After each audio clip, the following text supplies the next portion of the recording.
It's a joy to be with you today to talk about something important to all of us, inclusion. The past 2 years have been hard for everyone, and it's more important now than ever that we take care of each other and nurture the friendships that make belonging to Rotary so unique.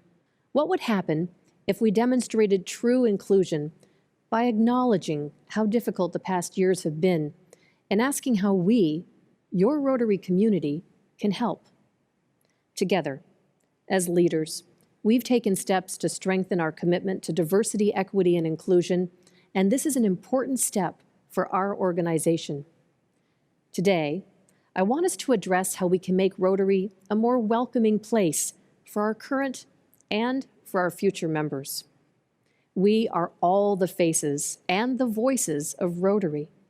We are the faces that people see when they look to join our clubs or to join in service.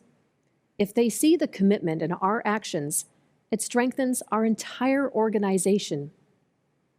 I want to take you on a journey today. Imagine how someone would feel if they attended a meeting and knew nothing about Rotary. Then start asking yourself some questions. Would this person feel welcomed? Would members try to get to know them in an authentic way? Or would they get some small talk and the Rotary sales pitch? Would someone follow up with them and try to understand what they're looking for, and then try to connect them with the parts of Rotary that would meet their needs?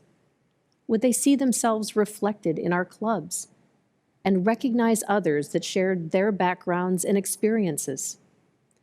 These are the kind of questions we need to be asking ourselves. They get to the heart of how welcoming our clubs are and what steps we need to take to become more appealing to prospective members. Every journey starts with a single step. Our first step is examining where we are. And a good way to assess where you are is by asking the members of your club about their experience, then making changes based on the feedback, and then asking them again and again. Make open and honest feedback central to your club's culture. Diversity has been one of Rotary's core values for a very long time. We haven't always got it right, but this isn't an exercise in casting blame. It's about being honest with ourselves, about where we are in the journey and where we want to go. Diversity, equity, and inclusion is not a political issue.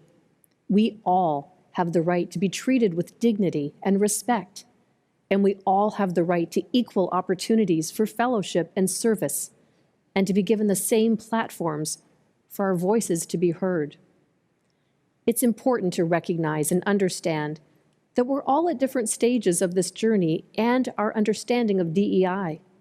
That's okay, and that's why it's important to have leaders who are passionate and knowledgeable and willing to share their expertise about what's going to take us further ahead. Every club should seek out these leaders. They should be a diverse group that's representative of your community. But keep in mind that members of underrepresented groups may not want to be part of these groups. No one should be expected to single-handedly change our culture. That's a job for all of us. Imagine Rotary. If we take small steps in the same direction, we will reflect what current and future members expect and want from their Rotary experience: respect, ethical leadership, inclusion, and the opportunity to work together to create more open and welcoming communities for all people. Imagine DEI.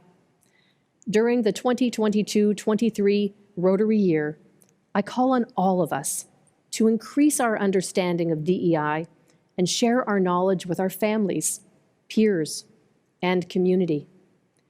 We also need to define why it matters to our clubs and how we can make Rotary a more welcoming, inclusive, and inspiring place for everyone who engages with us.